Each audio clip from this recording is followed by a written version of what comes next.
Welcome to the second in my new podcast series. My name's Rowan Reed. This is the Heartwood podcast. The first one was about milling and we recorded it over in Western Australia. This one, I'm back on our own farm here, Otway Agroforestry farm. And a few people have pointed out I didn't even introduce myself the last time. I figured people could just look it up. But my name's Rowan Reed. I'm a mid-60s almost forest scientist. Claire and I bought this property back in 1987 when I just newly graduated as a forest scientist. I'd already written a book called Agroforestry in Australia and New Zealand. I'd already travelled a lot overseas and around Australia looking at agroforestry. My brother was a dairy farmer, so I'd worked in rural communities while I was studying forest science. And I bought this property with the proceeds that came from a sale of my grandfather's farm, a person I'd never met. You can read all about that in my book, Heartwood, surprisingly, which includes a lot of science and stories about tree growing and how we came to do what we do. We bought the property, as I said, in 1987, and within a couple of years I was working at Melbourne University. And we started the first subject at a university in Australia which had the name agroforestry. And I've been involved in that subject at Melbourne University ever since 1991. I got to the position of being full-time at Melbourne University, and that's where I set up the Australian Master TreeGrower program. I left the university in 2010, that's almost 15 years ago, to take the Master TreeGrower more widely overseas. It's now owned by a not-for-profit group, and to get more involved in the development of our own farm here because we have trees now that are ready for harvest. In the last few years, particularly since COVID started, we've been building our own house, or doubling the size of our farmhouse, upscaling if you like, from a house that we built back in the early 90s. Now we're building beside that a high energy efficient house, we hope, built almost entirely out of timber that we've planted on the farm. The frame is 95% farm-grown timber. The lining and the finishing and the floors that we're about to have sanded today all came from trees we planted on the property, and you'll probably hear more about that in the future. The farm, Otway Agroforestry Farm, I set it up to promote, no, I don't like that word. I set it up to make forestry attractive to farmers, and you'll hear more about that in the discussion in today's podcast. Today, I've invited my very good friend and colleague of many years, Andrew Stewart, the one holding the lamb in the picture, and Andrew will introduce himself, but I thought it was really important that we talk about what we've done together is in terms of our community development work with many other landholders in the region. The Otway Agroforestry Network now has about 200 financial members across our region in southern Victoria. We talk about the Master TreeGrower program, which I explained I began when I was at Melbourne Uni, but now we're delivering around Australia and overseas through a not-for-profit organisation. We talk about our own properties, mine here in one valley, Andrew in the next valley. He's got a 500-acre fat lamb property with about 18 to 20% tree cover now. My property, which you'll hear more about in these podcasts. Agriculture, the grazing is a low priority for me, good for fire protection and weed control. Our focus is shifting more and more to the timber as those trees mature, and you'll hear about some of that experience as well. So today it's about Andrew and I reflecting on what we've done and what we hope for the future. And I hope this shares some of our successes and the challenges we've faced over the last 30 years in doing some of these activities. And it's quite different to the first podcast, which was very practical with David Jenkins. This one's more philosophical, you might say. I hope you enjoy it. Thanks very much. One person who's had an enormous influence on what we do or the way I understand tree growing on farms is Andrew Stewart. And I've brought him in today to have a chat about our experience over the last 30-something years where we've been working together. But I'll first let Andrew introduce himself. Farmer on Yan Yan Gert West, and our family's been on that property for 118 years.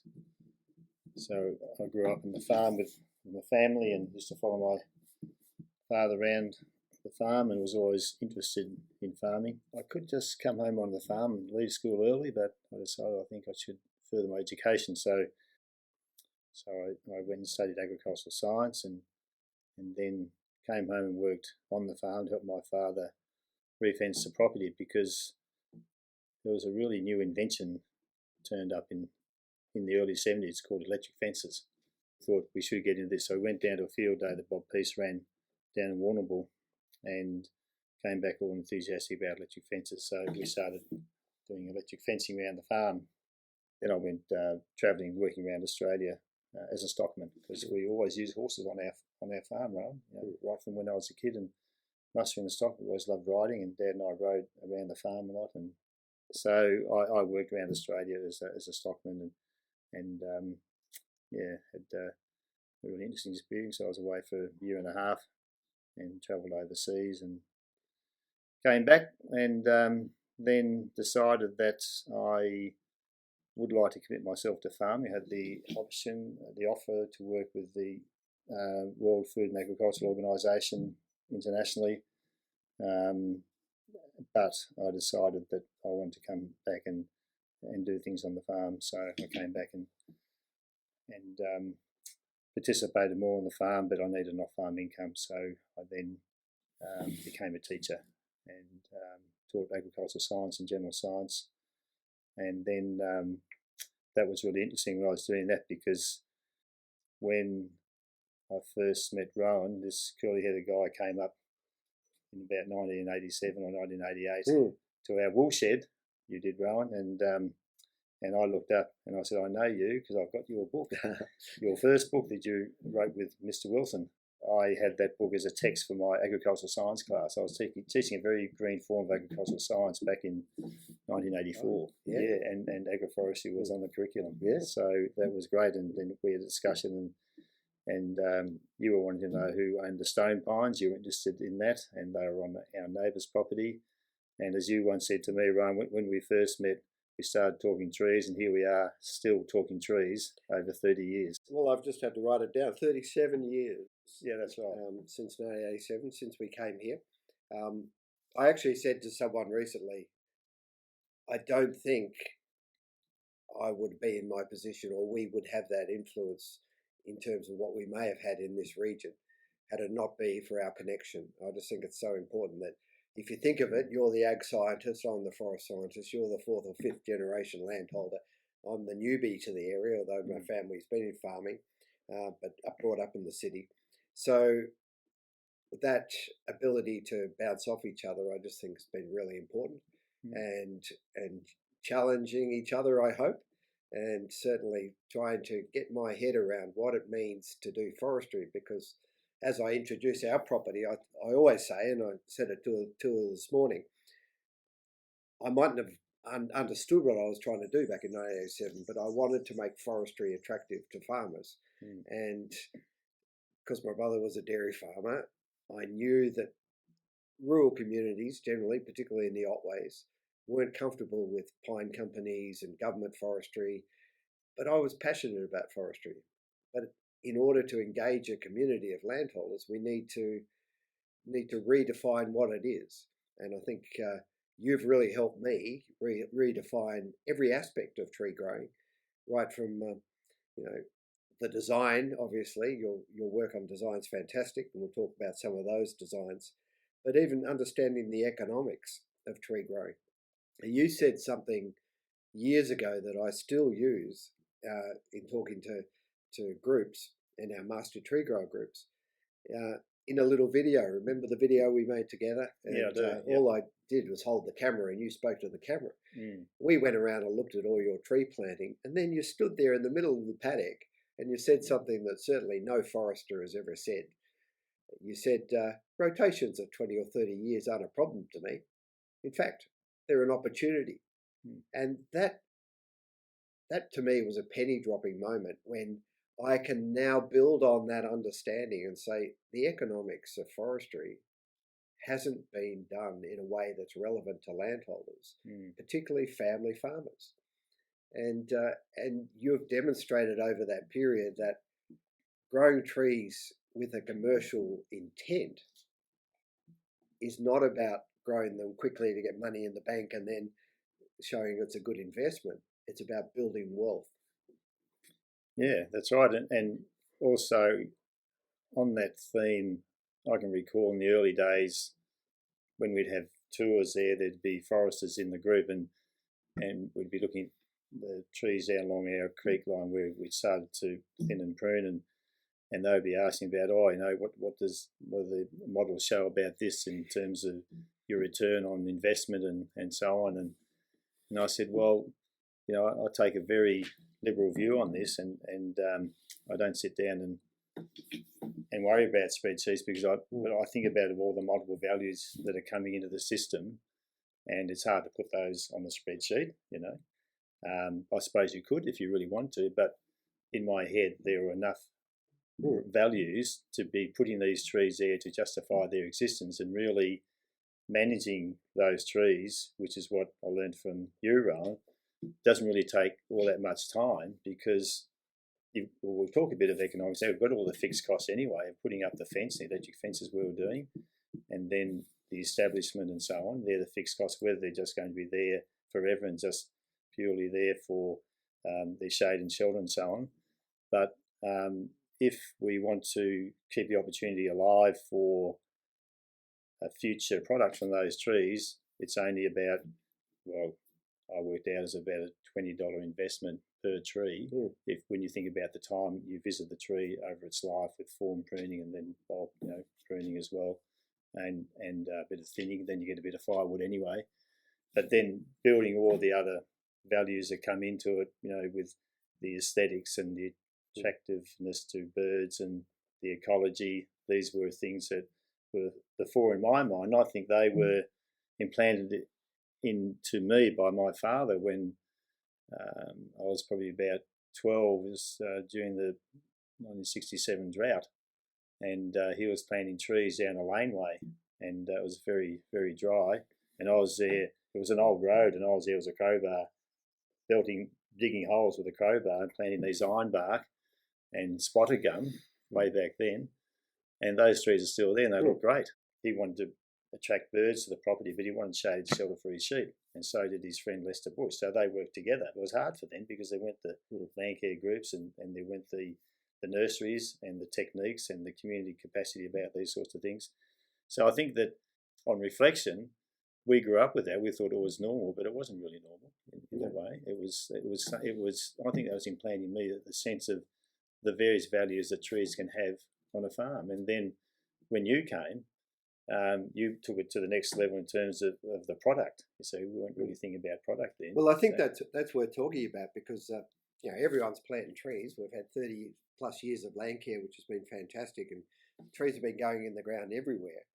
And commercial forestry has been seen as something different. But what we were exploring is saying, no, let's just continue the tree planting that we want on farms and add in this economic potential. And the way you called it an opportunity, or just keep that opportunity alive, it's a little bit like do the pruning work and a bit of management just in case it works, just in case that young forester guy was right. Imagine if these trees did grow.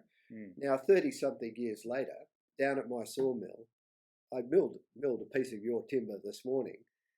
Good. Because your logs are coming to our place. We're milling them up. And Josky and yourself, we just look at each other and say, pruning works. Pruning works. I just can't believe it. Every board you cut off, the way we're doing it, it's clean, not free. Yeah, it looks good. And it's fantastic. It's like I was confident that it would work with some species, but gee, it's been better than I even thought. And now in the process of building our house, getting feedback from carpenters and the guy who processes the timber and dresses it up, I think we're at this really exciting point now where we can show that despite planting trees for shelter and conservation and land care and beautification, And doing this management, and what we're talking about here is just this pruning and thinning, concentrating growth, promoting diameter growth, not really, no fertilizers, no added, investment really, other than a bit of time, as you said.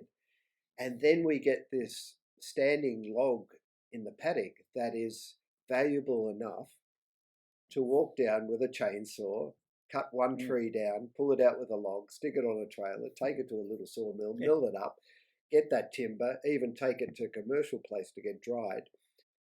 If a farmer just does forestry, they're adding more risk to their enterprise. You say, no, I'm planting trees to reduce risk.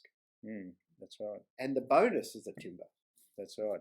Yes, I've always thought of it like that. And when I found out from you, Rowan, that managing the tree is only about a 15 or 20 minute investment of the time, that's not much investment. But I could see that there could be great potential just from what I'd learned from you and what I'd read and thought about, and even in your first book.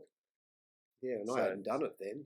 No, you hadn't done it, but you'd written about it, and I was reading about you before I met you. That's why it was quite exciting when I met you. You see, so at that point, that was the poor listener's going to have trouble about us patting each other on the back, but I think it's a really unique partnership over a period of time, which is unusual to actually have that, and we'll explore some of the work we've done with the Master TreeGrower and the Otway Network, and I want to do that because I think these concepts and ideas that we've been talking about of looking at introducing commercial activity into revegetation on farms, it sort of frustrates me a little bit, but it's still a very different approach to what most other people are taking.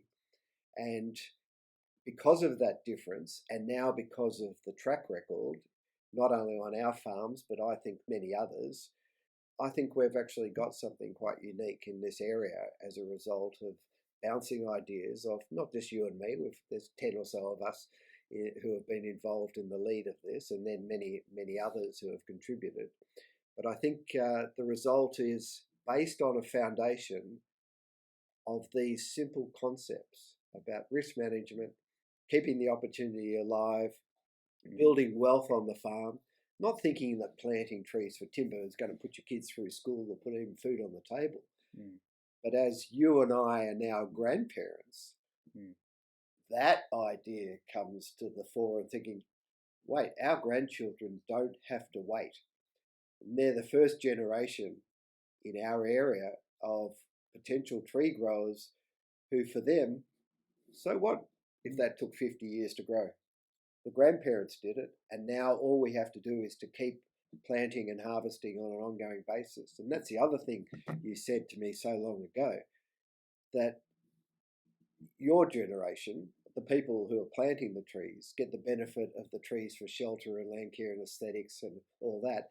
The next generation, and now we're talking the generation after that, are the ones who are suddenly in a diversified economic landscape, creating all these opportunities that we never had because we didn't have mature trees.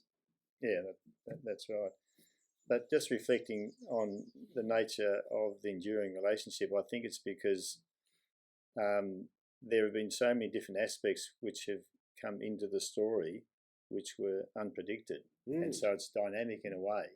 And I know that I've done the tour on your place over 100 times. Yeah, certainly.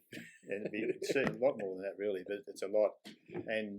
And I always learn something new because you're always, looking for something else, and something else comes up. And it's once you start to get this diversity and ecology and variety in a system, the things happen unexpectedly, and there's a discussion point or a research area that needs to be undertaken. And so that's always exciting, and I can relate a lot of that thinking to the farm about what can we do. I mean, I'm not going to repeat what you've done here, but I'm going to take the ideas. It's a really important point. When we set this place up, it wasn't to demonstrate options that people would copy. And I was adamant about that because when I travelled the world and looked at agroforestry demonstration sites, that's exactly what they were. They were saying, this is option A, this is option B, this is option... And I thought, no, that's ridiculous, because the landholders themselves have to design the options that fit into their landscape. And there's no way a researcher can know all the variables that are going to be important. So what was absolutely critical was that I just focused on the aspiration, look what trees can do, and the science underpinning the design. And then people would say, oh, I don't like that species, but I like this species, but I'm going to grow it my way. And I think you were the first to say, pick out things and do really good designs that are appropriate to your place, but using the pruning concepts and other things that we introduced here. But hearing other people in our community say, oh, I'm not copying Rowan, I'm not copying Andrew, this is my design. And that ownership is another fundamental concept underpinning what's happened in this area as well. And that is not, I don't think farmers in other areas have been invited to own the design, to do what they want to do, to choose the species. And we'll talk about grants and models and stuff more, but I'm trying to really pick out what is fundamentally different, and that aspect as well, that everyone makes their own decision about what they do and the configuration and where they plant. And all we do through our mentoring programs and education is try to help them make a better decision for themselves. And this is particularly exemplified in the Master TreeGrower program, where people come out of that and they've almost got this social license to think differently about what they might do with trees in their landscape, because I think that in our Western society, we get channeled into thinking the silos all the time. We don't connect the silos to create other opportunities to make the whole program look different. So it's an approach to thinking philosophically about what you're doing with the landscape, and then actually going and doing it, and make sure you make a start. Some people say, we should have planted this and that, but you just got to make a start, and that's what we try to emphasise with the Master TreeGrower program. That works really well in that area, and there are people who have done the Master TreeGrower program who've been forest scientists, and they've never heard of this approach in their forestry degree. And in fact, one of our members has written beautifully about that for our next newsletter. She's written this fantastic article, and when I read it, I just about cried. I was so emotional about the way she articulated that she felt that she could actually go and do all these other things she'd never really heard about in her forestry degree, and just opened up her thinking and her ideas. And read about it in the next newsletter. We're looking forward to that, because it's on its way. Because I just have this sort of, imagine if everyone used forest science in the way they wanted it, how diverse the landscape would be. And that's the success. When I look for success, it's not the number of trees planted, it's not the area of good forestry as determined by some agency or industry group. It's the amount of participation and the diversity of activity. So again, when we start thinking about what are the fundamental concepts, if you set up some sort of endeavour that results in a diversity of activity in the landscape, many species, many configurations, different sites, as a community, we're going to learn more from that, and therefore leapfrog over each other all the time, because we'll be learning what works or what looks good in different places. Whereas if you start with the concept that the experts know, do what the experts say, and then those trees fail, take the millennium drought for example, the best bet forestry species didn't go well during the drought, then people say, well, that's it, I tried forestry, it didn't work. And what keeps us going in our community, I think expanding, is the fact that no, forestry is so diverse, it hardly matters. If one species fails, look at what this one did. Well, you see that as you drive around this landscape and others nearby, that taking effect, which is exciting, I think. And it demonstrates that, there's something here that has longevity for the future, and it has diversity, and it has interest, and it looks great, and it's fulfilling the needs of those particular landholders. when we did set it up back in 1993, the Otway Agroforestry Network, you and I worked with some land care groups, sought out some funding from a National Farm Forestry program to kickstart this idea of an agroforestry network.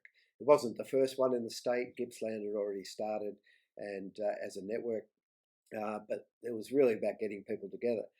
I'm actually interested, and we called our property the Bamborough Agroforestry Farm, and I almost regret that now because 35 years later, that word agroforestry has connotations that have made it really tricky. So I want to make sort of our grounding is that we have already always talked about agroforestry very differently to everywhere else in the world.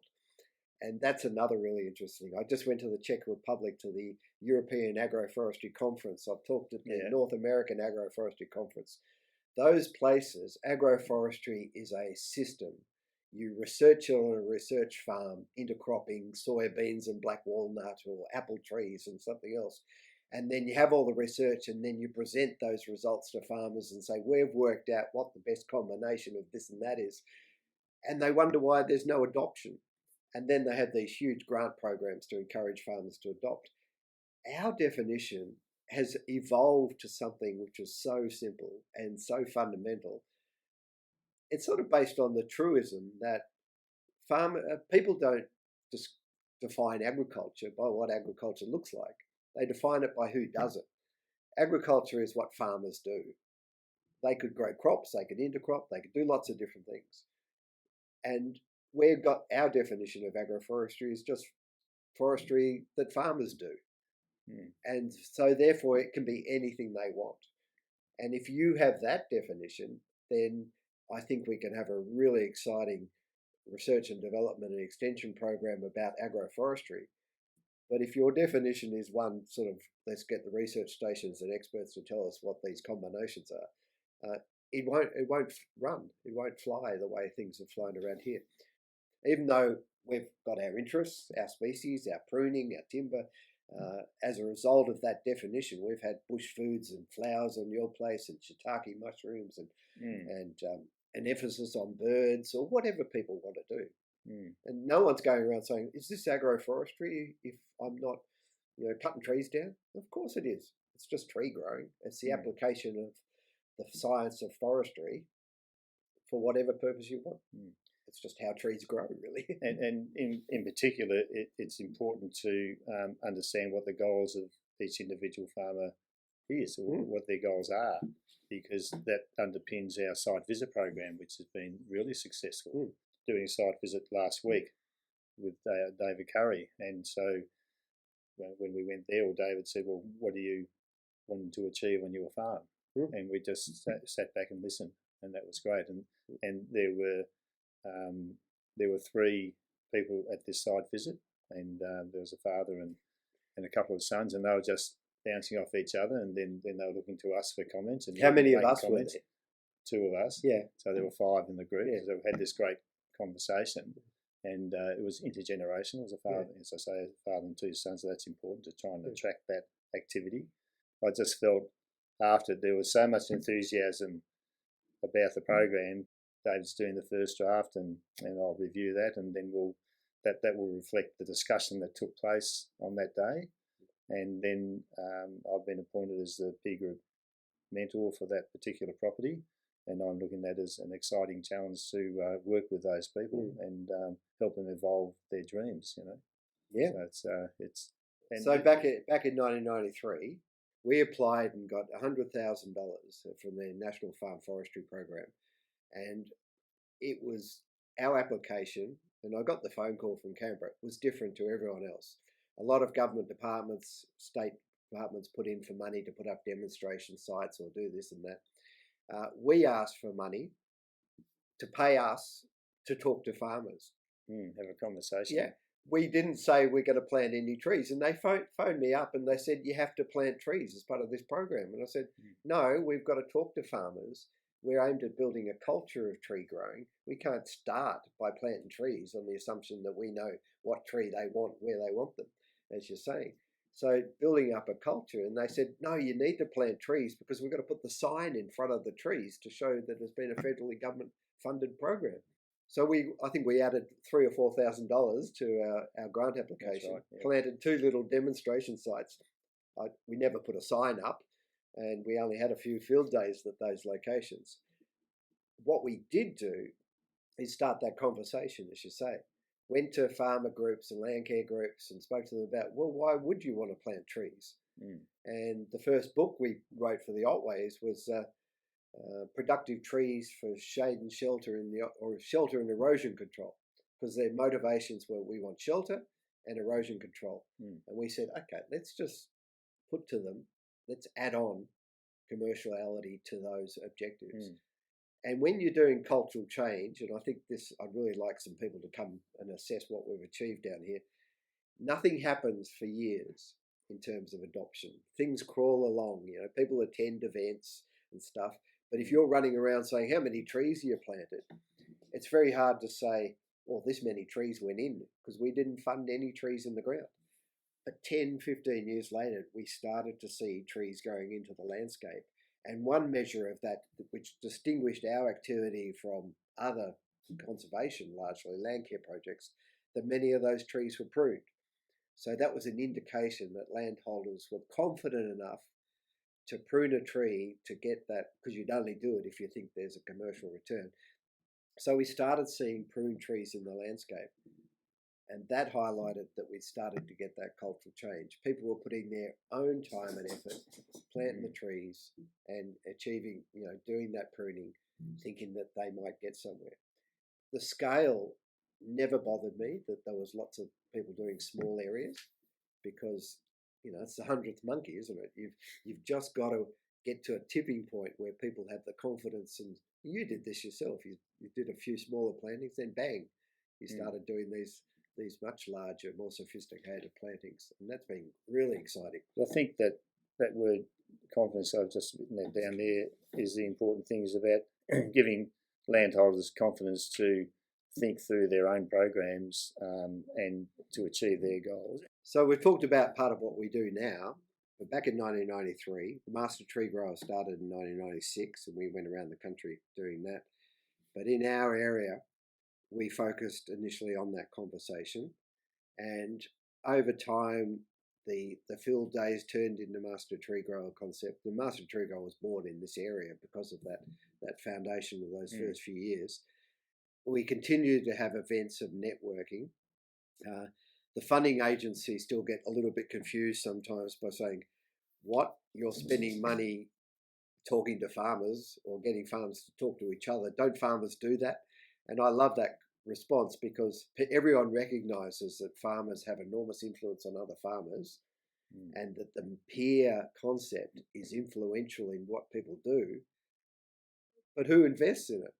And we decided we're going to invest in the mentoring. We're going to formalise it in some ways to do the site visit program and the mentoring you've described.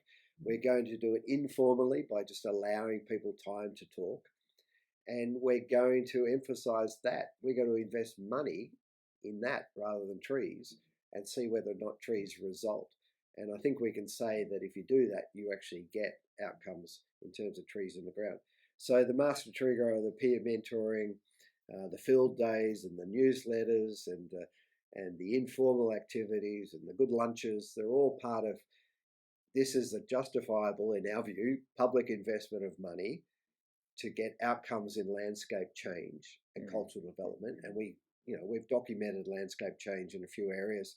We're certainly now got industry interested in our products, and now we're starting to get proof of the public outcomes that the programs wanted. They wanted more timber produced, or they wanted diversified farms, or now the funding agencies, we want more resilient farms in the face of climate change.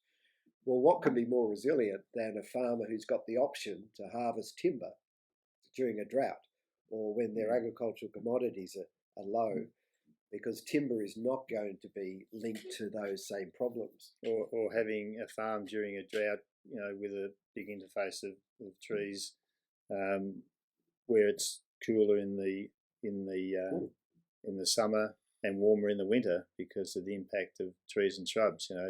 That's a big impact. And now what we found is with a lot of our network members, because they've done what they've done, they've got a significant proportion of trees on their properties, is that they're holding a lot of carbon in their system. We weren't really thinking about carbon or climate change more than 30 years ago. Some erudite people were, but when we did our whole farm plan, we weren't. We were just going for all the land care issues and looking at the soil erosion and the salting and the exposure and lack of ecological balance and paddocks being too big, and so coming up with a whole farm plan was addressing all those issues, and that in turn would then help farm productivity because you're going to have a better environment for farming and more protected, and that's all a critical part of the risk management. I think that with the risk management in agricultural circles at a formal level, there's been a lot of emphasis on capacity to be able to store fodder, or bigger dams, or income equalisation deposits and so on, which are it's all great to have, but I don't think there's ever been really enough emphasis on the natural resource base of the farm and how that could be evolved as a risk management strategy in the face of difficult circumstances such as drought. And now with climate change and the fact that we need to suck a lot of that carbon dioxide out of the atmosphere, we've got the biological infrastructure to do that, and that's what's happening right now on the properties of a lot of Otway Agroforestry Network people. That is happening, holding carbon in the system. The Yan Yan Gurk Creek catchment has gone from 6% woody vegetation in 1990 to 23% in 2018. And when you stand up on an overview perspective and look at the catchment and all the properties involved, that's a huge amount of carbon that has been held in that system compared to 30 years ago. Yeah, so and we've achieved that without having to have a carbon-funded model, because it's a byproduct of good farm management, and that can be articulated by. So I've often thought about this. We have government people. We've been fortunate to have ministers, conservation, agriculture. They come down here, they look across the landscape. Remember when Tony Burke came down years ago? It was during the managed investment schemes. He was confronted by opposition to sale of whole farms to put under trees.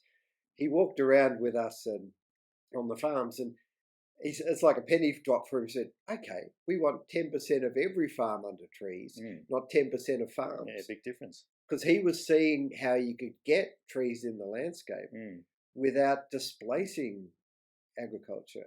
And in this area, I think that's another real, we know that plantation forestry has lost its social license in many locations.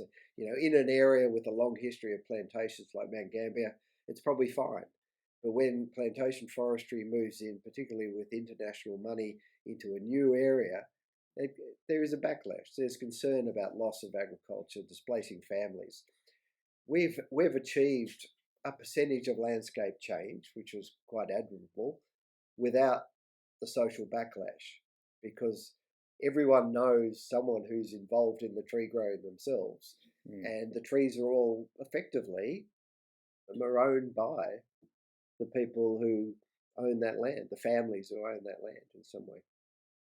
It's interesting when you speak to people who haven't been here for 30 years around this landscape, and through from Bamborough through Deans Marsh, Penny Royal, Maroon, and all that area there with all the land care and agroforestry that's happening, and they're just amazed at the change and the transformation that has occurred. In fact, it was interesting that we had a tour at our property a couple of weeks ago by retired farmers, and I'd been talking about landscape change, and we got to a point on our property where we were able to overlook about 6 or 7 or 8 properties that were involved. So we talked about that, and then when we went back and finished lunch, there was a vote of thanks. Then this guy just got up and said, I want to say something. And he got up and he said, I remember this landscape in the 50s. He said, Andrew won't remember this. Yeah. He said it was full of rabbits and there's a lot of erosion. I remember the big wash, and I think he must have been talking about the 52, 53 floods where I wasn't even born then. And he said all this silt came down and covered the flats. And he said there wasn't hardly a tree on these properties around here. And then he said, I've stood up there and looked at this catchment now, right across, and he said, it's an extraordinary change. And he said, keep it up.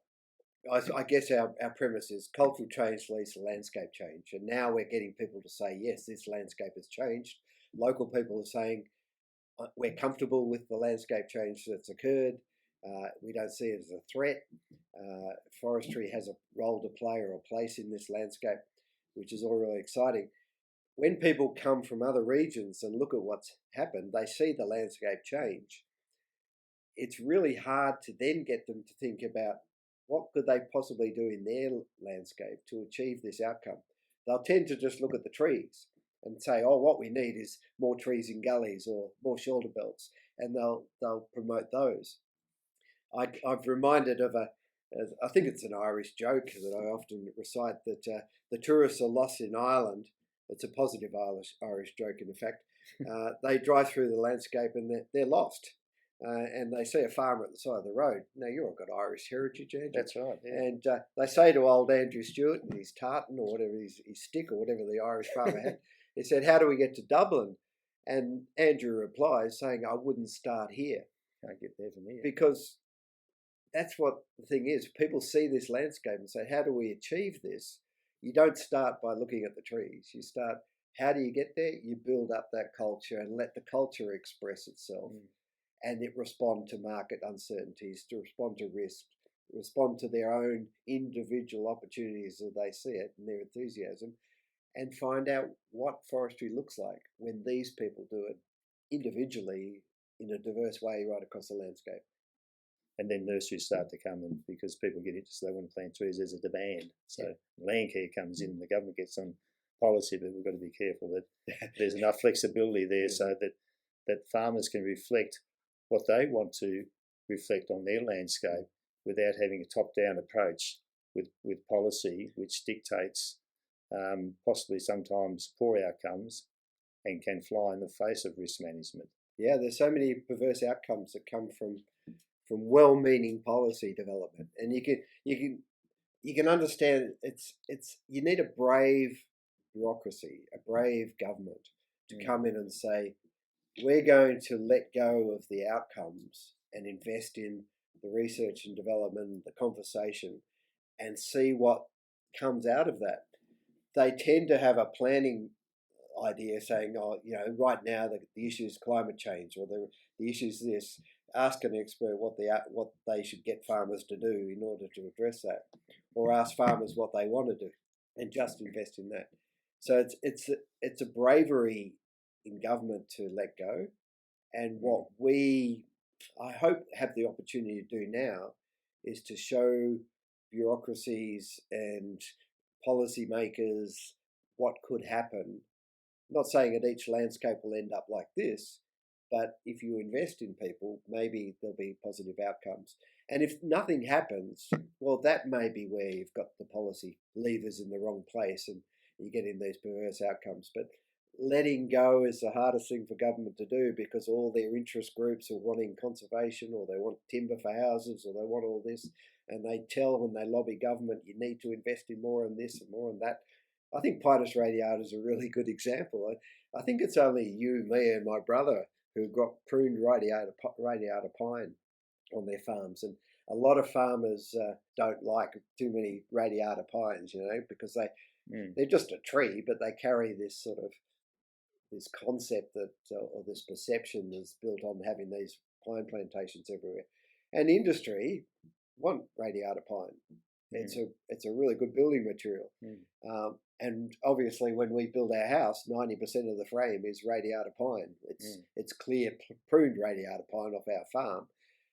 But I'm sort of sensing we could have more interest in pine, not because we promoted pine in the past, but because we promoted tree growing, and now people are exploring opportunities to grow commercial trees, and they're seeing the quality of the timber being used in our own buildings, and they're saying, yeah, pine's just another tree.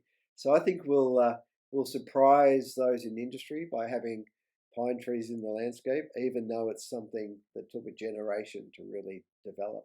And my argument being that if industry want more pines, they shouldn't promote pine trees. They should promote tree growing for shelter and other values, and help people see the value in that pine timber. And they'll put those trees in there. But if you go out there and just promote pine trees, you probably get a backlash with the community. But you've got some beautiful pines, clearwood pines. I've got some. Yeah, well, my brother's a forester, and he was always interested and keen to grow some pines. So when we were doing our whole farm plan, we decided that we would integrate pines into it, and he had good knowledge that we use some at the break of slope so that they pick up water and grow well and provide great shade, but also to stop the discharge of too much water going into the Yanyangur Creek system and bringing up the salt. And also in a gully eroded area where we put the pines around there. And then there was another funny little bit of a title on the property where, you know, one side of the creek was on the same title as the other side of the creek, but you couldn't get any stock to it, so we put pines there. Anyway, so just, and they're terrific trees now, and they're going to be... Well, you often say the coolest place on the farm. Well, it's the coolest place on the farm. I was just over there yesterday, and I said, Hugh and I are going around, my brother, we were controlling thistles, and I said, look at all those lambs there.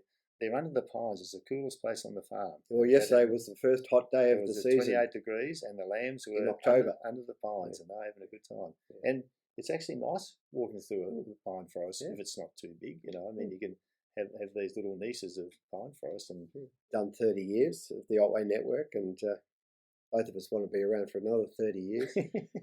Fortunately, we've got some of the young ones coming in, and with the enthusiasm we had, and probably the confidence being greater because of what they see around in the landscape, it continues to be exciting to see the directions that these people want to take. Again, it's that letting go thing and saying, well, we'll have this foundation of experience. What's going to leapfrog as a result of that? Well, what we're doing now is evolving a succession plan in the network, and I see that working. You know, we're doing the same with our farm now. You know, it's and so the network has a succession plan in encouraging younger people.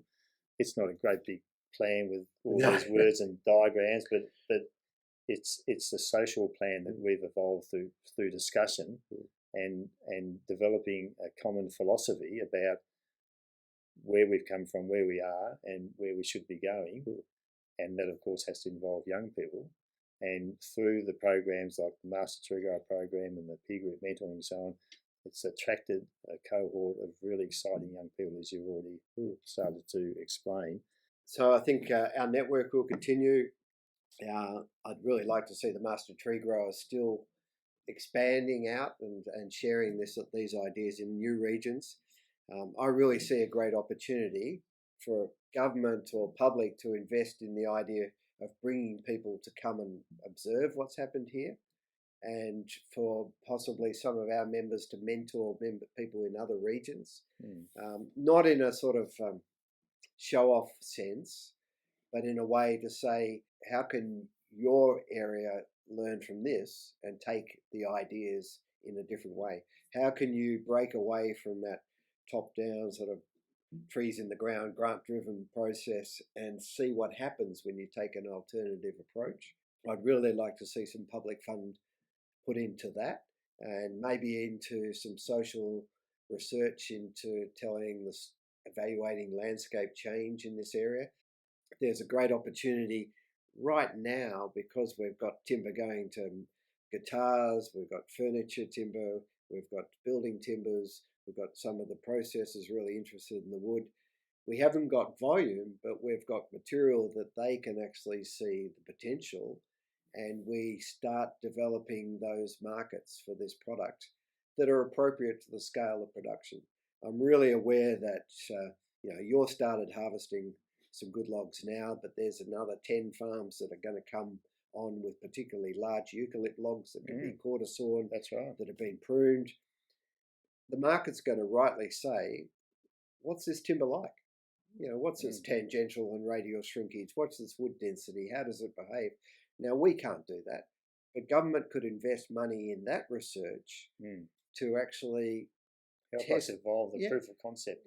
And we could actually then get the market to do, because what we're doing now is a lot of, we had some furniture makers down last week. We're doing some ad hoc stuff, and we want to do that. Get the furniture made, but we really like the investment in some of that science, so they're confident about the timber and they use it appropriately, because we can build our houses we have out of the timber and say the house hasn't fallen down, but someone to convince their architect to use this timber is going to want more evidence than that. So we've got the product, we're going to be able to provide it, but you start thinking, where can we get investment in now? What sort of partners do we need now? The architects you've been talking to, furniture makers and wood buyers, we need them to come and work with us now. So we've got the potential to continue those conversations with landholders, but to now overlay a really good research program, development project on top of that, which I really hope comes to the fore. Yeah, I think we're on a cusp here, with native forest harvesting diminishing in Victoria, and I think particularly the work you're doing with your house, Ryan, and looking at the density and the way the wood's behaving, that sort of thing, is coming up as an exemplar example of what can be achieved, and that is part of this proof of concept. I was talking to a miller not long ago, and you're saying, but you've got to have those sort of 70-year-old trees. I said, looks like in our network we're showing that this is not necessarily the case, because we're talking about growing trees in the free state and not being suppressed and having slow growth rates, but it seems that the figures coming out is that the density is still good and the behaviour of the timber is still good as well. So I think there's something here that we should be really taking note of. Yeah, it's just fantastic when, as I said, carpenters and people with a lot of experience in timber see it. They say, "Oh, it looks all right." I measure the density; it's better. It's equivalent to old growth in some of the eucalypts and stuff. Yeah, and it doesn't mean all the 50 species we grow are proving to be fantastic, but we're going to learn from that. We had some wood scientists here this morning, and I've sent them off with some problems. Hopefully they get back to me and we understand a little bit about those. And we get to explain observations made in the past by millers who have been given logs from plantations, tall, skinny trees full of juvenile wood, and they mill them and they behave like cut celery or bananas, and they've got low density wood, and they say, yeah, we've tried plantation wood, it's crap. I know that wood is crap. But as you said, if you grow them free growth and they're 75, 80 centimetres in diameter, growing in a parkland, not a dense plantation, they are full of mature wood. And that wood it seems to me, and I guess I'm biased, that's why we need some independent research, but it could be as good as old growth forest. I sort of compare it to the old notion. I say an old notion because I'd really like to change it, that you grow plantations on a rotation. You get a vacant block of land, you plant the trees, grow it, and you harvest them, put that money in the bank, and you start again. Why would a farmer like you, faced with soil erosion, land degradation, lack of shelter, why would you ever start again? Why would you ever go back to what you had before? So, like we're talking about the network is, say, we've built one generation of capital. Let's build on that, social capital, knowledge. And what we're doing with our tree farms is building one generation of tree growing, getting some product, then asking how can that harvesting take us to the next level. If forestry was seen as one of continued development of wealthy landscapes and wealthy families rather than a way to do something for a generation then start again, it's also a pretty attractive story for landholders to say, as we started with, do what you want to do, but create opportunities for the next generation. And we've been fortunate to both survive, be healthy through that, so that we can actually see that unfold now. And it was very exciting for me 2 weeks ago when Josky was milling the log that came from our property, probably the first tree, I think, and it was an 3 centimetre tree at breast height, and in a free growing state. How old was it, Andrew? 30 years old, and I was standing behind Joski's there pushing the saw through, and these beautiful boards were just coming out, and he threw a bit of water on. I thought, gee, that looks fantastic. Yeah, one after another. Look down the grade, sort of. So really looked to me like really high quality timber, and it was very, very emotional time in a way, because that tree had been planted 30 years ago and it had performed a lot for the farm, but there's still plenty of other trees around there. So if you're doing a harvest on a mosaic over space and time, you hardly notice that anything's gone out of the system. I'm glad you're showing that emotion, because people say, wider community can see emotion in standing trees, and they say you shouldn't cut them down.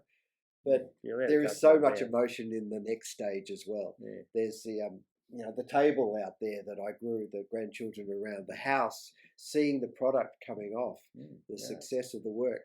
You haven't given up the forest. No. You've actually enhanced the forest. Participated with the forest. And over time you've got that developing forest, but creaming off this product and the satisfaction it gives, and potentially the supportive income it will give. You're still going to maintain the integrity of the function of the forest on the farm, but you can still harvest at the same time. We're not talking about a clear felling here, we're talking about some selective logging, and then but designed such a way that it's not going to compromise the shade and shelter that we require for our livestock. We can do both. I like talking about stumps at the moment, because the stump. I see you preach the sermon on the stump, right? The after you do the harvest, you've got more dead wood in the system, and one of those is that stump that gets full of fungus. It's like a big store of water under the soil, because that fungus holds water into the summer that's then available for other trees. It absorbs during the winter and holds it over so water held in the landscape. And the more and more we hear about, we've drained our farms and there's more water in the atmosphere than there ever was before, because we've dried out our landscapes. So rotten wood is such a good way to hold moisture in a landscape, because it doesn't dry out in some way. Thanks for sharing, indulging us in that little discussion. I want people to think about landscape change that we all tend to want for lots of different reasons: biodiversity, carbon, timber production, and then the fact that in Australia, in much of the world, farmers have the right to choose what they do with their land, and if it's their choice, you have to make forestry work for them, and they have to want to do it. You could entice them like they do in the EU with big incentives to do this and that, but is that really the future, or is the future where people actually want to invest in this, but what they need is the supporting network around it, not just the local network, the research and development that we've lost in this country in forestry. 3 tiers of government support it. We need policy that supports it. So I'm really proud of our group also, because it's a political influence. It can talk to governments at all levels and say, be careful what you do, think about investing in this, and you might actually see that your desires or your aspirations for a landscape come true as a result of that. And that's really important. And the broader community. We know the wider community has supported the end of native forest logging. That I'm comfortable with that. It could have been done better. We could have had a really attractive native forest industry, but that's not what happened because of the way it was done. But we could have a really attractive forest industry based on trees on farms, or we could have something that's displacing communities and is narrow, is susceptible to climate change. Resilience means diversity, but diversity comes at a cost of complexity. But in a first world country, that complexity also has all these other advantages that we can afford and want: aesthetics and biodiversity and carbon. And I think we've found a way to achieve that in our area. I think it has application in other areas. Really interested to see whether or not other communities are keen to learn from our experience. Because I travel the world, and I'm biased, of course, but I have not seen anywhere in the world where there is a diversity of commercial tree growing on farms like this landscape. In some places, because of big incentive programs from industry or governments, there are lots of trees on farms, but they tend to be the same trees as promoted by the experts in each one. It's the diversity here and the level of participation that is unique. At the end of the day, diversity is good risk management. And well, it's got to be. It's an important part of this whole approach, is the risk management in the face of climate change and other threats that are coming our way. So thank you very much, Andrew. It's been fantastic. Thanks, Ryan. It was a good discussion. Let's have a beer and chips now. Yeah, I've got the beer and I've got the chips. Yeah, thanks very much. The conversation.